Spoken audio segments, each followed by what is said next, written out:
dari pra peradilan atas nama Mas Roy ya.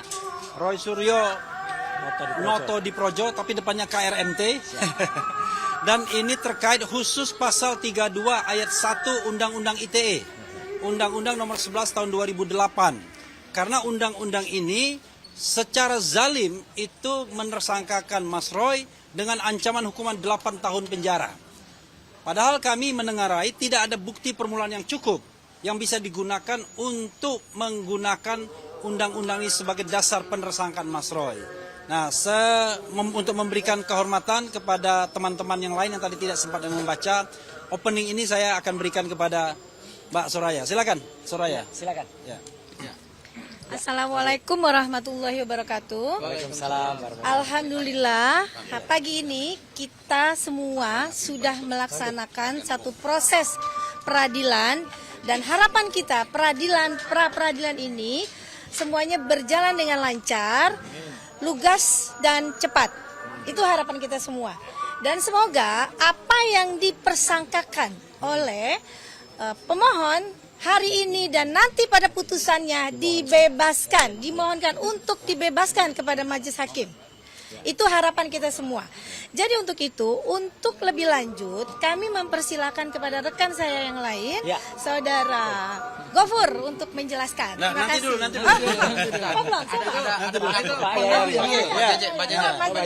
Pak Jiji. Yang belum Jadi kelihatan. ini lawyer-lawyer kita ingin perkenalkan semua. Ini Erdiana namanya, alias JJ. Tadi Soraya. Silakan. Iya. Izin saya biar ada mic-nya disampaikan. Oh iya. Ya, terima kasih semua rekan-rekan media.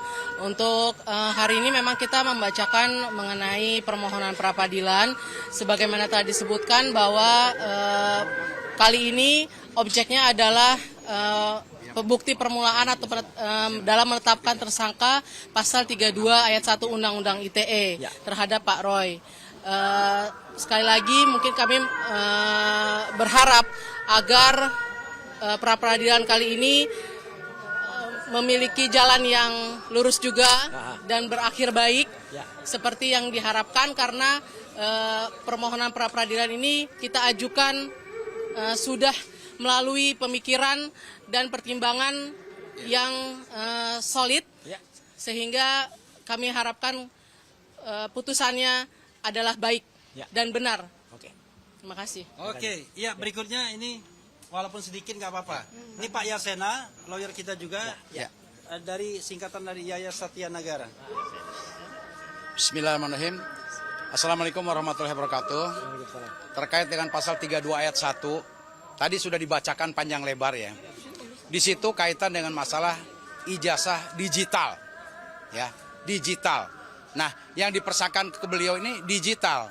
Nah, beberapa kali tampil di media bahwa ijazah digitalnya Bapak Insinyur Joko Widodo dipotong-potong katanya. Yang dipotong-potong apanya? Ya, ijazah yang asli ada di siapa? Kalau ada. Ya, ijazah yang asli ada di siapa? Kalau ada, itu analog. Ya, yang dipermasalahkan sekarang ijazah digitalnya. Digital punya siapa? Itu punya Dian Sandi yang meluncurkan. Ya, kenapa harus ditersangkakan kepada klien kami? Dian Sandi yang harus dicari. Ya, itu pasal 32 ayat 1 makanya kami pra-peradilankan. Karena ada yang tidak cocok, tidak pas mempertersangkakan klien kami Bapak KRMT Roy Suryo Noto di Projo. Mohon bantuan doanya, kan ini sesuatu kesalahan, kekeliruan penerapan pasal dan ini boleh dikatakan adanya penyelundupan pasal dengan kasus yang dilaporkan kepada klien kami. Terima kasih. Assalamualaikum warahmatullahi wabarakatuh. Ya, kalau Pak Kombes ini marah-marah, maklum mantan polisi dia. Berikutnya Ristan dulu ya, sebelum Abdul Ghafur. Ya, silakan. Sini. Tengah. Kita kasih kesempatan dulu teman-teman. Ya udah. Oke. Ya.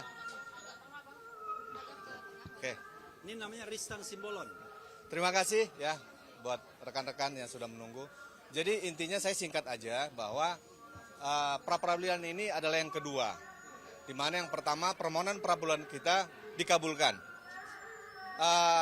Keinginan kita, harapan kita dalam pra-peradilan yang kedua ini biar dapat berjalan lancar ya dalam melaksanakan segala apa yang kita lakukan. Semoga harapan kami yang pada pra-peradilan kedua ini tetap dapat dikabulkan seperti yang pertama. Itu aja harapan kami. Begitu. Terima kasih, Bang. Oke, sebelum Mas Roy, kita Mbak Meti mau ngomong? Enggak. Oke, sebelum dulu. enggak, Mas Roy nanti Aku terakhir ya. Ya, Enggak, oke lah. bentar lagi. Mas Gafur dulu. Oke, ya. Assalamualaikum warahmatullahi wabarakatuh, rekan-rekan media. Ini di hadapan saya adalah surat permohonan pra-peradilan yang kedua. Jadi seperti yang tadi ditegaskan oleh Bang Ristan, ini permohonan pra-peradilan kami yang kedua, dan yang kami uji adalah pokok perkara.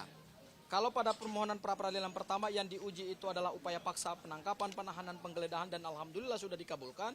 Sekarang kami masuk kepada pokok perkara, yaitu kami ingin menguji bukti permulaan atau alat bukti yang digunakan oleh penyidik Polda Metro Jaya dalam menerapkan pasal 32 Undang-Undang ITE. Kami menantang Polda Metro Jaya untuk membuktikan dalam sidang pra-peradilan ini apakah mereka mempunyai bukti yang cukup atau tidak untuk menetapkan Mas Roy sebagai tersangka dengan pasal pidana yang ancamannya terberat, yaitu 8 tahun penjara.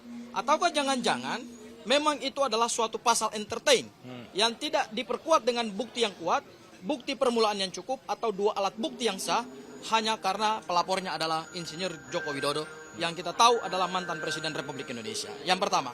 Kemudian yang kedua, dampak dari pra-peradilan yang kami mohonkan ini tentu sangat serius. Ya, tentu sangat serius. Karena tadi dalam petitum yang dibacakan oleh Bang Refli Harun, ada jaksa penuntut umum selaku turut termohon, maka berdasarkan pasal 163 ayat 1 huruf E KUHP yang baru, terhadap permohonan pra-peradilan yang sedang dilangsungkan, maka pokok perkara tidak bisa diperiksa. Sampai kemudian keluar putusan pra-peradilan. Dan kalau permohonan pra-peradilan, yaitu kami minta supaya hakim pra-peradilan membatalkan pasal 32 Undang-Undang ITE karena tidak diperkuat dengan bukti permulaan yang cukup, bukti yang kuat, dua alat bukti minimal dalam KUHP, maka dampak seriusnya adalah jaksa penuntut umum harus mengeluarkan pasal 32 dalam surat dakwaan. Ya. Barangkali itu Bang Refli yang bisa saya sampaikan, nanti elaborasi lebih lanjut dari Bang Refli. Terima kasih. Bang Refli. Kita sampai pada saat yang berbahagia. Oke. Dengan selamat sentosa mengantarkan Mas Roy untuk Baik. berbicara. Assalamualaikum warahmatullahi wabarakatuh. Waalaikumsalam. Ya, rekan-rekan sekalian, tadi sudah kita dengar secara detail, secara teknis apa yang sudah disampaikan oleh para kuasa hukum saya di dalam permohonan pra-peradilan kedua. Jadi ini sebenarnya kenapa kalau teman-teman tanya kenapa hanya singkat atau hanya satu? Meskipun singkat, ini terdiri dari 24 halaman tadi yang kita baca, ya. Yang kemarin lebih dari 30 halaman. Dan singkat tapi ini sangat bermakna. Karena ini kalau kata Mas Gafur tadi, ini disetujui atau ini dikabulkan, maka itu akan berpengaruh kepada didakwakannya pasal 32 ayat 1 kepada saya. Karena alasannya tadi jelas, Pak Yasena tadi juga sudah mengatakan apa yang nanti akan diuji itu tidak berkesesuaian antara barang fisik, barang analog, dan barang digital. Jadi harapan kami ya teman-teman semua, kalau tadi ada yang pagi-pagi ada yang bertanya, apa yang mau kita harapkan dengan ini ya, kita berharap agar ini bisa mematahkan nanti pada pokok perkara ya, meskipun kita nanti akan masuk ke sana ya. Nah, ada hal lain yang penting untuk saya sampaikan karena banyak sekali pertanyaan ke saya. Pada saat yang sama ya, ketika kami melakukan permohonan pra-peradilan ini ya, ada kawan-kawan lain yang sedang melakukan audiensi ya. Alhamdulillah kalau itu audiensi, karena tadinya mau melakukan aksi di depan Komisi Yudisial. Yang melakukan audiensi, saya terus terang dalam hati kecil, saya juga mengatakan terima kasih kalau rekan-rekan masih mau berjuang untuk saya dan Dr. Tifa. Tetapi di antara teman-teman itu, dalam tim advokasi anti kriminalisasi dan akademisi, ada yang sudah juga sebenarnya memohonkan atau mundur dari saya, sudah mengirim surat permunduran ke saya. Tapi masih ada di situ juga. Jadi menurut saya, tolong teman-teman di TAKA juga terima kasih atas masih mau membela saya, tapi tolong tegas. Kalau masih mau bela, katakanlah bela. Kalau mau mundur, katakanlah mundur. Ya, karena sudah ada surat mundur ke saya, tapi orangnya masih ada di dalam itu. Ya, termasuk juga Pak Jenderal Sunarko yang ada juga dalam audiensi. Terima kasih Pak Narko. Cuman tolong lain kali, ya, saya juga karena beberapa jam yang lalu saya juga kirim agenda resmi kita di sini. Jadi sebaiknya kalau kita dikoordinasikan dengan baik, ya, itu mereka mungkin akan bisa dikoordinasikan mungkin setelah Jumatan. Lah kalau setelah Jumatan kan saya juga bisa ada di sana gitu loh. Jadi tidak berbarengan. Tapi oke lah, apapun saya menghargai niat baik itu, tetapi tolong semuanya lebih terukur, lebih terarah, agar tidak ada yang nanti akan mempertanyakan, Mas kok bisa ada di sana, ada di sini.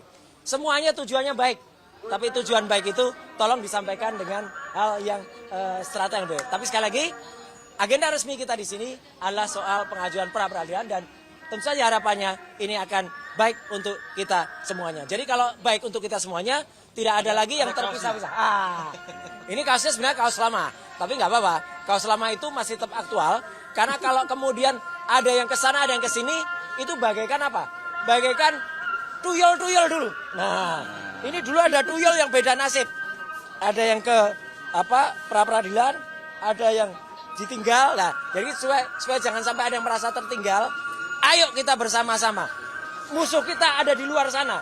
Musuh kita adalah ijazah palsunya Jokowi, ya. Bukan kemudian musuh kita ada di dalam ini. Jadi kalau ada di dalam, nanti ada di dalam. Musuh kita yang bergambar ini. Nah, itu ya. Sekian, terima kasih. Wassalamualaikum warahmatullahi wabarakatuh. Terakhir, ya, ini ada calon ahli kita, ya. Ya. Mas Didit, Dr. Didit Wijaya. Silakan. Oke, terima kasih semua ya. Ya. Supaya nggak bingung ini nanti yang akan diterangkan atau diperjuangkan oleh Mas Roy di sini adalah kalau Mas Roy ya ini bukan dibilang benar salahnya. Yes. Tidak, bukan itu. Jadi kalau sekarang Mas Roy dituduh mencuri misalnya. Jadi harus ada saksi.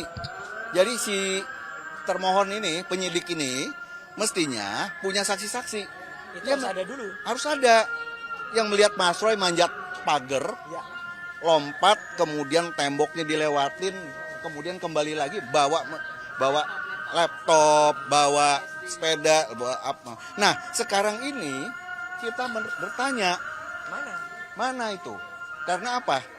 Karena saya dapat info dari PH, dari tim kuasa hukum, advokat, mereka itu sudah melihat laporan polisi yang dibuat Pak Jokowi. Nah. Jadi di sana harusnya ada saksi yang melihat Mas Roy itu merubah-rubah, mencuri dulu dong dokumennya Pak Jokowi. Dia mencuri dulu, kemudian dia robah-robah, ditransmisikan lagi. Dan Pak Jokowi harus tidak punya lagi dokumen tersebut.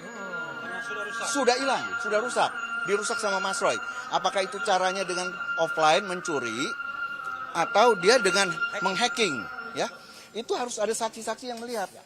Nah, bagaimana kita mensomir tadi diminta itu untuk si penyidik punya nggak bukti-bukti itu. Nah, jadi kalau dilihat dokumen Dian Sandi saja masih baik-baik saja. Tidak diapa-apain. Kalau dibilang potong-potong-potong, apanya yang dipotong-potong?